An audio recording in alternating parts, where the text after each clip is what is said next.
everyone, I'm Lynn. Welcome back. So today I am going to give you a little tour around the yard post heavy rainfall. I live in Texas Hill Country, so central Texas, but in the hill country, and July 4th, in the middle of the night, it started raining. I mean, just thunder, lightning, downpour. And despite the fact that we have French drains and dry riverbeds and catch basins, just gutters everywhere, and it's being caught and directed into drains, getting close to 10 inches of rain over a short number of hours was enough to even overwhelm the system that we have here right now. This is a baby gem boxwood. I had already discovered that they don't do well in the heat.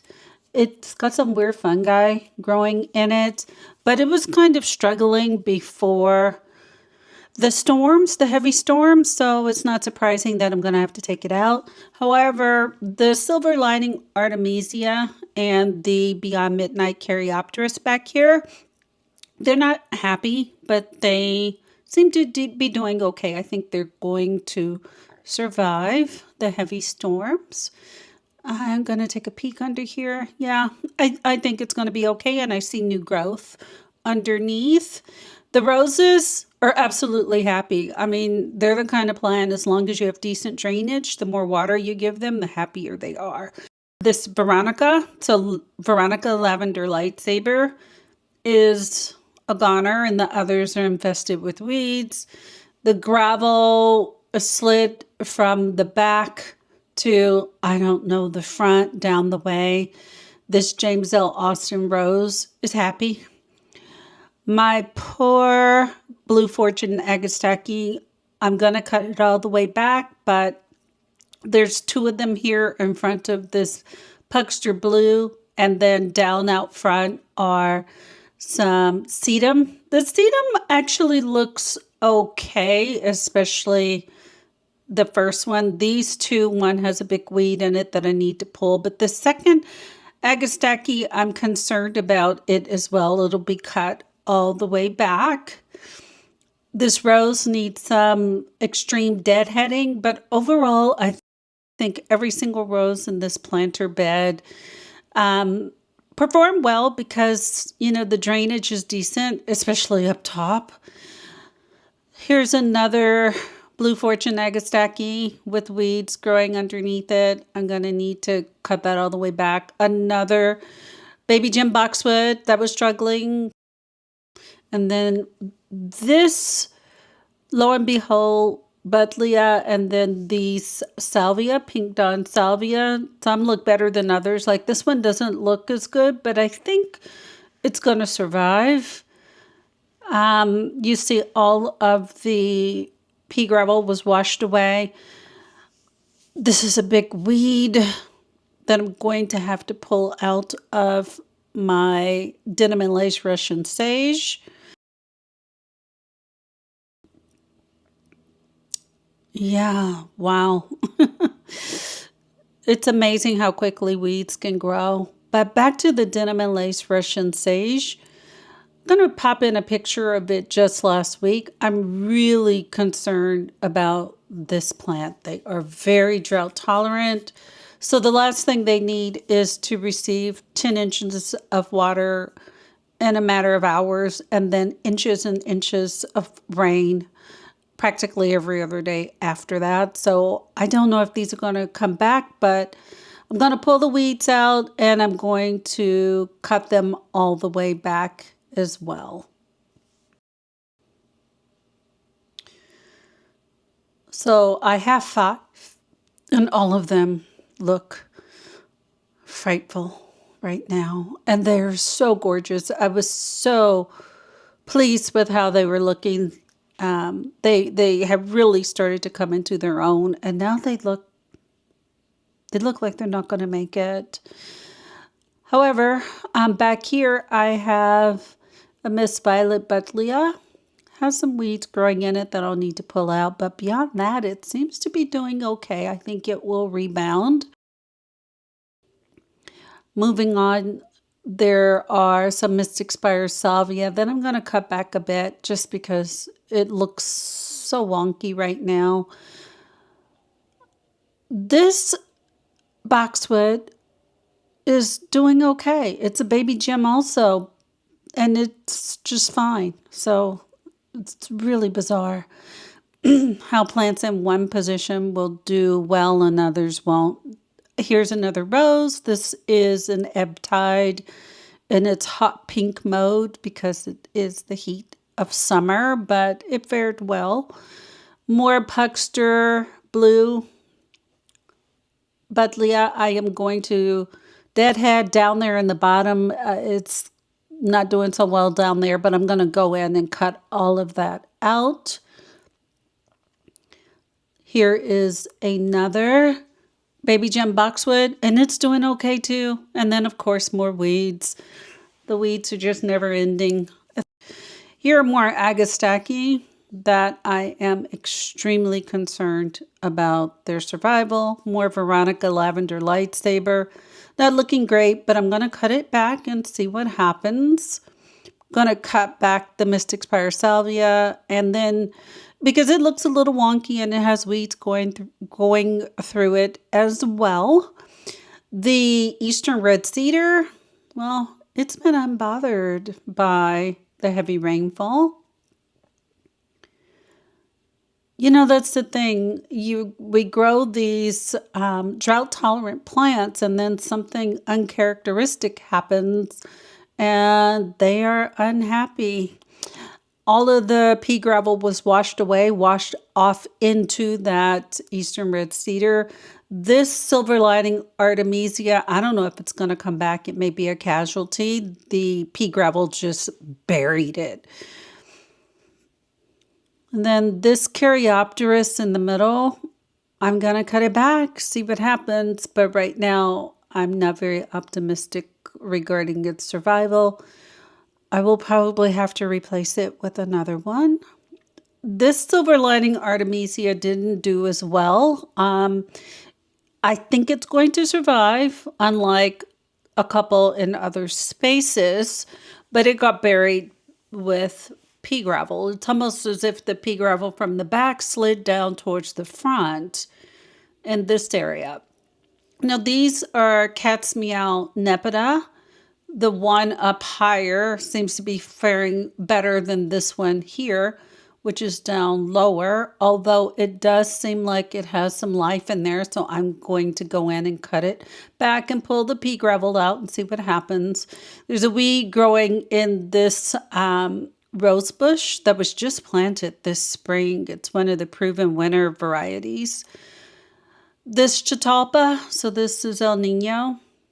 I'll just need to pull the pea gravel out and the weeds, and oh my, this is another Cat's Meow Nepeta, and it just got buried. I'm going to try and kick this away from this plant because I do see a little green foliage there, so hopefully I can cut back what's clearly dead and there'll be some life left. These are two Sage Advice, Russian Sage. Well, they seem to be doing okay. So no major issues with those or the Rise Up Lilac Days. There are two Silver Lining Artemisia that they're just getting smothered by this Rocksteady Vitex, which it's going to need some trimming. Two more Sage Advice. And this is Rise Up Lilac Days. The roses in my yard fared the best. And I think it's because their drainage is good and they love water. They love water. They're probably saying, why don't you give us this all the time? Oh no. My water bill would be astronomical and that just wouldn't be a good thing to do. More Silver Lining Artemisia being covered by the Rocksteady Vitex. And then, of course, more Sage Advice Russian Sage. The one on the left, I don't know what's going on. I have to get in there and figure out why it is taking a bow. It almost looks as if it was rooted up by either the pea gravel or just the sheer force of the rainfall. I'll have to get in there and figure it out. Just one more thing to do. The pea gravel just completely eroded away and slid down the slope. My yard is sloped much higher on the west and lower on the east end. The Caryopteris are not happy, and I lost one in the corner. I have this, I think it's bindweed growing in my crepe myrtle. I thought I had gotten it all out a couple of months ago. Clearly I didn't because it's trying to take over again. I will come back and get the rest out. I think I'm just going to limb this plant up a little so I can get at this plant where it's growing down underneath the tree canopy. You see where I have 2 to 3 inch river rock and the pea gravel just slid all the way over into that section. So I'm going to have to figure out a way to get the pea gravel out of the river rock. Lots of weeds down here in front of this Denim and Lace Russian sage, which seems to be alive. So I'm happy for that, as well as these other two. The roses are just happy, but there's weeds all over the place. Now, they do need deadheading. They aren't perfect, as you can see, but isn't that happy? That's a happy rose.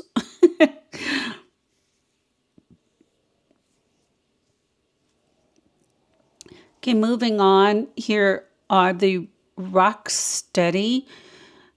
No, my apologies. Rockin playing the blues, Salvia. They are about 5 feet wide and about 3 feet tall. And they are going into their 3rd year, except for the one on the end.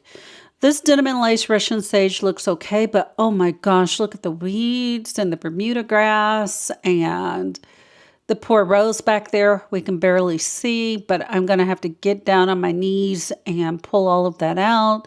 There's more weeds. Even down here on the end. You can see the pea gravel got eroded away. It's about to slide into my neighbor's yard, which isn't good. So we're going to have to find a way to get that out of there.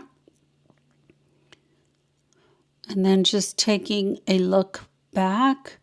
This is the east bed at this point. So I'm going to have to work on trying to find a way to get that pea gravel out of there. Now I'm going to walk into the Mott of trees. Things don't look as poorly over here. There's some weeding. There's some pea gravel that went in areas where it shouldn't have. But you can see the erosion of the mulch, how it's pushed up against the fence back there. It even took the cardboard. So I was putting the cardboard down with the mulch on top. The cardboard's no longer there.